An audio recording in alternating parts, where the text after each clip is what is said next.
Ever since I tried out the 4080, I've been haunted by the fact that the HDR image was a lot brighter on that card. The whole HDR experience, even before the 4080, has been a constant fight with this dark image. As usual, this footage is not HDR, as HDR-capable editing software costs money and my channel is making none. It may not look exactly the same, but you get the idea.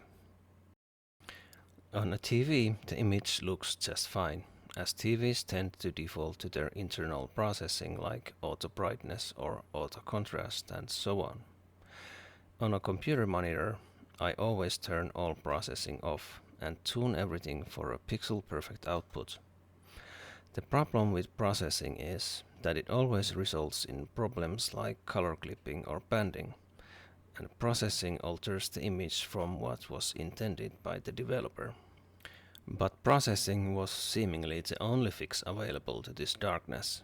On top of the darkness was the problem that every game seemed to need their own mix of adjustments. Adjusting the monitor for every game is a pain, so that's no good. Driver-side adjustments work on a per-game basis, but it still leaves the need to tinker with them for every game. And those adjustments quickly lead to confusion about what the game is supposed to look like.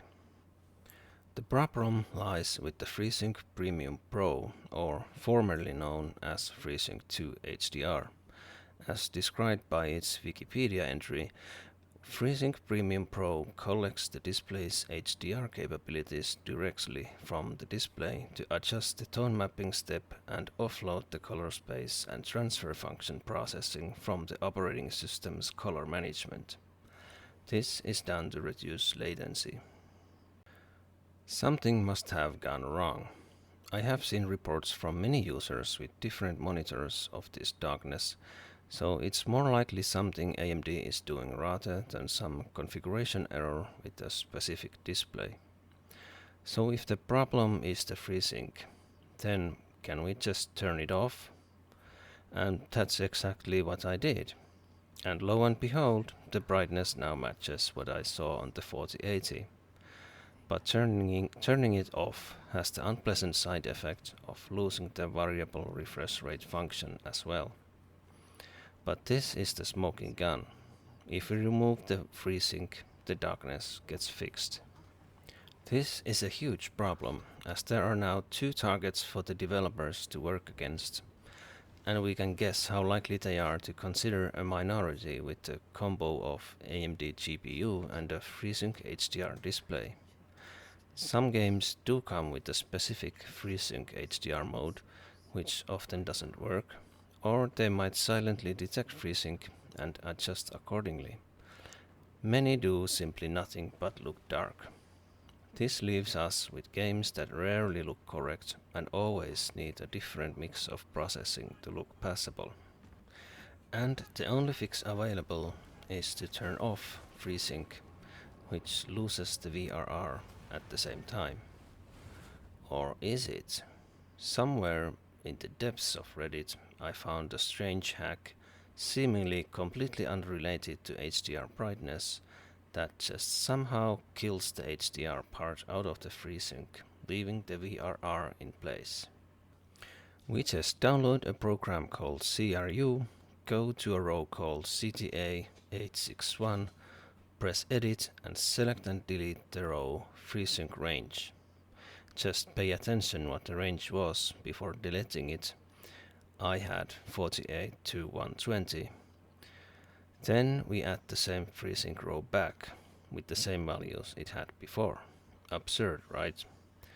The final step is to close the program and run the restart 64 executable provided with the CRU program. Whoever came up with this must have some in-depth knowledge about the subject, as what seems to happen here is that this hack somehow triggers the video driver's tests for FreeSync HDR compatible devices to fail, causing it to revert to standard Windows HDR management. Before you try the hack, I must give you a bit of disclaimer. Proceed at your own risk. It seems fairly simple, but messing Messing with the monitor's parameters could lead to a blank screen or, according to some, even damage. You can always reset all changes with the reset all executable. Should you be stuck with a blank screen, you can try to do this from the Windows safe mode. So, the final question remains: is the FreeSync Premium Pro broken, or is it dark by design? FreeSync does achieve more saturated colors, and on those YouTube HDR demonstration videos it looks just great. But what really matters are the games, and for those, FreeSync has been nothing but a headache. Is the AMD driver team on a high horse, believing their solution to be the better one, or can it really be that they just hadn't noticed?